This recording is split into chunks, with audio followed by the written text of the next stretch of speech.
వృషభ రాశి వారికి జనవరి 2025 నుంచి 2026 జనవరి వరకు చాలా బాగుండబోతోంది. హ్మ్. ముఖ్యంగా ఉద్యోగస్తులకి చాలా కొత్త అవకాశాలు రాబోతున్నాయి. ఓకే. అలాగే మంచిగా విదేశాలకు వెళ్ళడం గానీ, చేస్తున్న పనిలో చాలా గుర్తింపు రావడం గానీ, ఆర్థికంగా అనుకూలత ఉండడం గానీ, ఇలాంటివన్నీ కూడా ఈ రాశి వారికి బాగుండబోతోంది.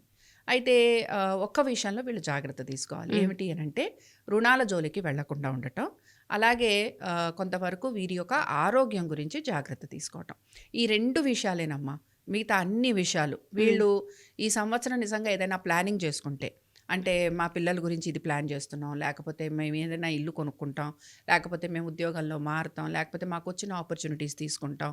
ఇలా రకరకాలుగా మనం ఆలోచన చేస్తాం కదా! ఇలాంటి ఆలోచనలు ఏవి చేసినా కూడా వీళ్ళకి సక్సెస్ వస్తుంది. ఓకే. కాబట్టి ఇక్కడ గోచారం కూడా మనకి చాలా ఫేవరబుల్‌గా ఉంటుంది వృషభ రాశి వారికి. అందుకని ఈ సంవత్సరం వృషభ రాశి వారికి చాలా చాలా బాగుండబోతోంది. సంతానానికి కూడా చాలా అనుకూలత ఉండబోతోంది. అలాగే సంతానం గనుక విదేశాలకు వెళ్ళాలి అని ప్రయత్నం చేస్తుంటే వాళ్ళకి కూడా హుహు. అనుకూలత ఉంటుంది. వీరి సంతానానికి వీరు కూడా ఏదన్నా వారి ఎడ్యుకేషన్ పరంగా గానీ, లేకపోతే వాళ్ళకి ఏదైనా వివాహం హ్మ్. చేయాలనుకోవటం గానీ, లేకపోతే వాళ్ళ ఉద్యోగం ఏ విధంగా ఉంటుందని గానీ ఆలోచన చేస్తుంటే అది కూడా వృషభ రాశి వారి సంతానానికి చాలా అనుకూలంగా అనుకూలత ఉంటుంది. ఉంది.